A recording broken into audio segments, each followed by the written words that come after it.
Greetings, YouTube. I just watched a video where a guy restored a miter saw. Pretty standard miter saw, electric miter saw, was probably about 10 inch. Makes straight cuts, makes angled cuts, makes compound cuts. Um, and he picked it up at, I guess, at a yard sale or something for 10 bucks, and it was in absolutely abysmal condition. And he disassembles the thing completely. I mean, literally takes it apart to the most minute detail, cleans everything, refinishes everything, reassembles the entire thing. Um, and other than having the actual plastic safety guard not present, because that was not something that he could do himself, everything else is restored to like new condition. He even goes to the trouble of printing out his labels that would fit the little spots on the thing where you would need labels, like safety labels, and even the brand labels. He makes them all his own labels and he puts it back on there. Look beautiful. And if you add into uh, the level of expertise to achieve this, and he has skills that took him years to acquire. You look at the set of tools that he has. They weren't expansive, but there were still quite a bit of money invested in those tools because he had his tools in good repair and they were nice quality. Um, and then you take into account there were things he had to get replaced. There were some gears that were absolutely shot. You could not restore them.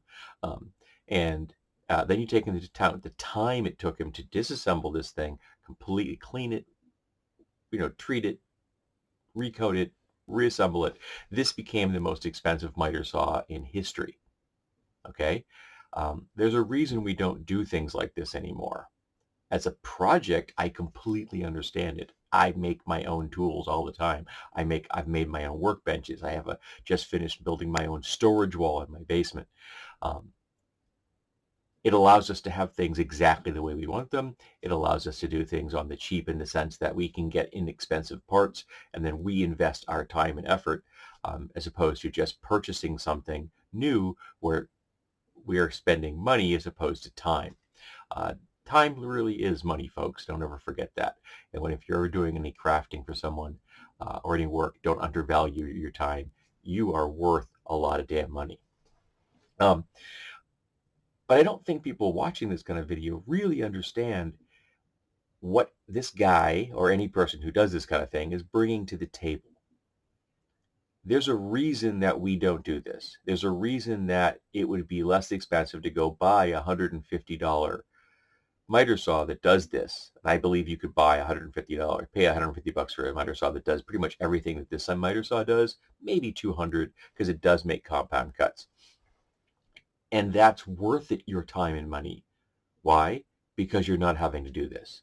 Because you're not having to spend the years to learn how to do these things. You're not having to learn how to do all the painting and the taping and the polishing and the cleaning. You're not having to bring to the process an entire encyclopedia of knowledge just to have a tool.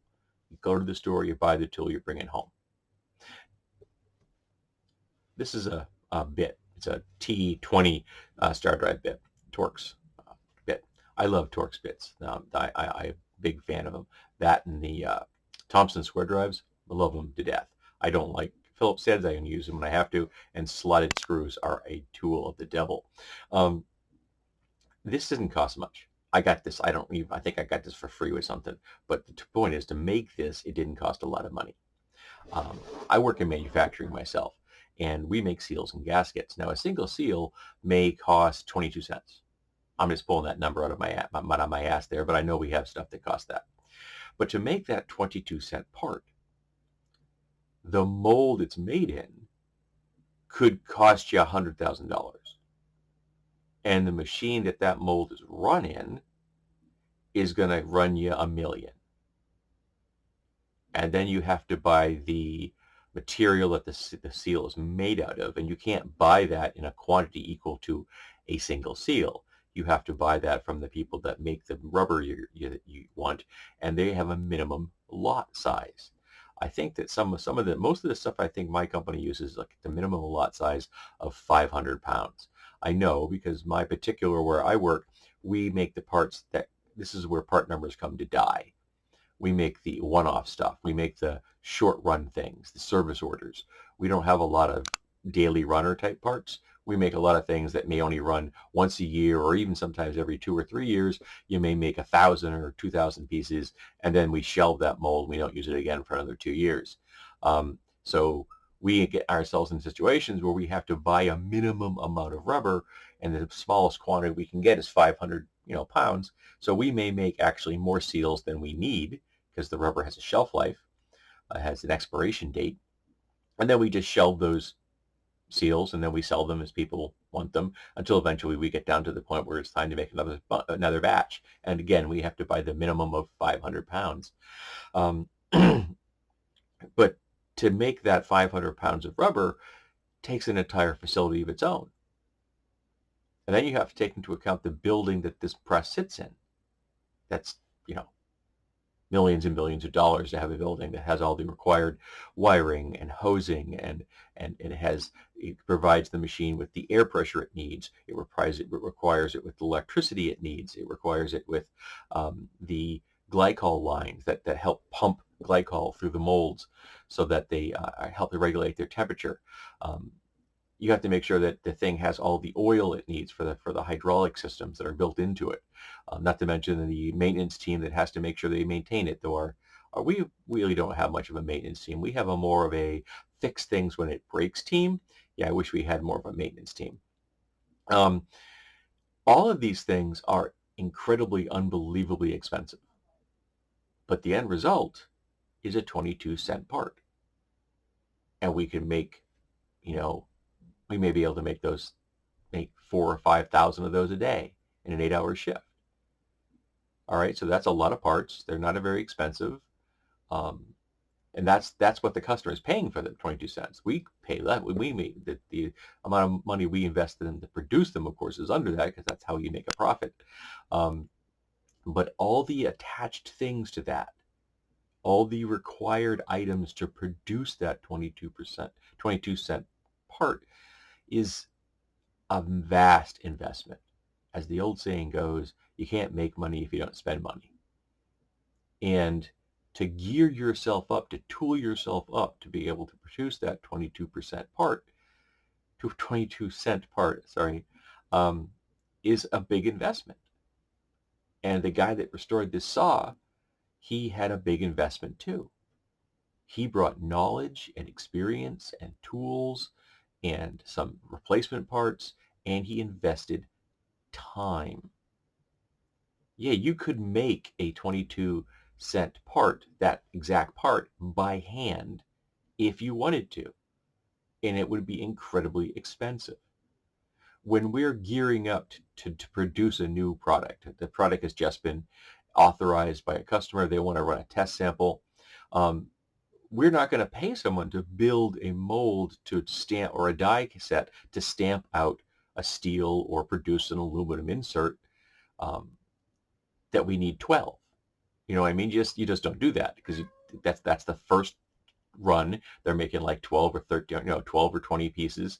The customer's going to check them, and then they'll authorize, if they like it, they'll authorize a test mold, which is again a big investment.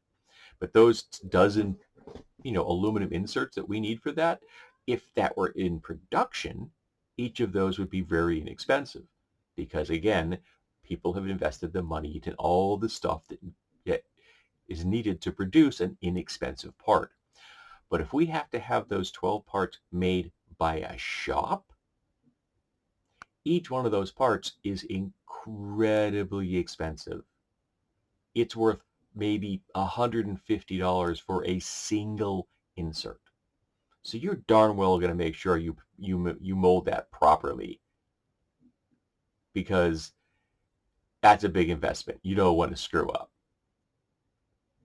But if you're lucky and you've spent that much of money for those 12 pieces, and the customer likes it, and the customer authorizes you to make a test mold, okay, now you got it going. Now you run a regular run. You've paid someone else to make a test mold of the insert. Then the customer says, yeah, you've made us 1,000 pieces in this test mold. We like the 1,000 pieces you sent us. It meets all of our specs. We're authorizing you to go into full production. And then you make a mold designed to make multiple parts at the same time, because a test mold only makes one at a time. And now you're, cooking with gas. But again, the mold to make those, say, 2 pieces at a time or maybe 4 pieces at a time, that's $250,000. And then that goes into a $3 million press in a $40 million building. You get the point. The only reason that we can make these inexpensive little parts, it's as we've invested the time and money to do it. And I just don't think many people understand what that means. Let me give you an example on a personal level. This is a knuckle duster. I made it last weekend. Quite happy with it. It's not perfect, but it does exactly what it's supposed to do. It is a dangerous toy, and I happen to really like it. But I got the material for nothing. It's a scrap. So the material that went in this, I had a zero cost for the material.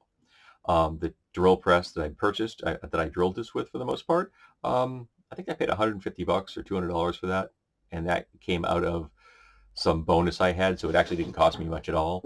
The sanding belt, the 1 inch wide electric sander I used, I have a standing belt sander, that was $80, I think, and the belts are really cheap. Then there's the vise I held it in when I was working, and then there's the table the device is mounted on. You start to see the costs are building up. And even though I paid very little for my tools, I paid $25 for a vintage vise, which I restored and made usable. I paid $40 for a workbench, which I then modified and made more usable. So I invested money in a $40 workbench, and now it's worth a hell of a lot more, and it does much more than it did when I first purchased it. Just to produce something that in and of itself isn't worth a lot. I could sell this if I wanted to. I wouldn't, it's kind of rough, but it makes me happy. But the investment in the things that produce this really inexpensive item were all the tools I had, plus the expertise I bring to it. I've been working with tools for 40 years.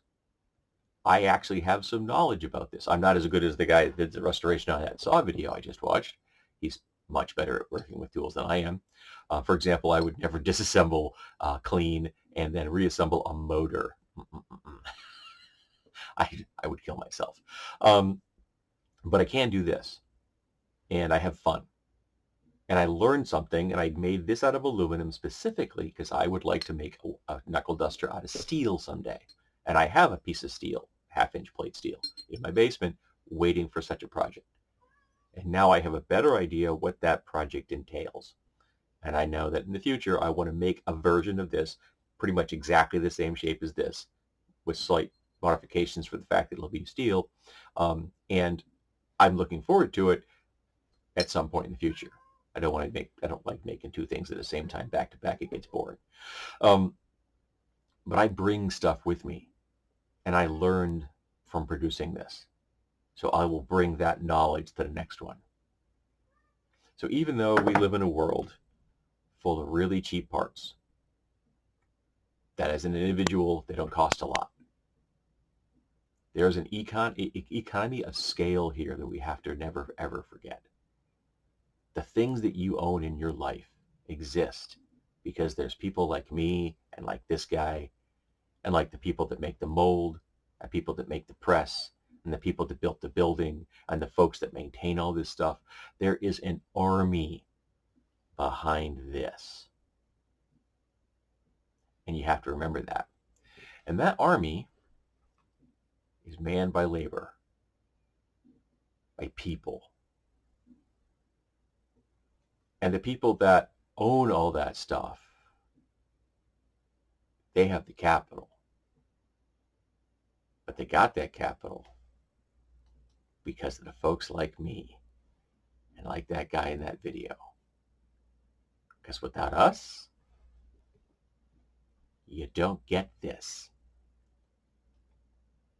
I know, I'm a sneaky socialist.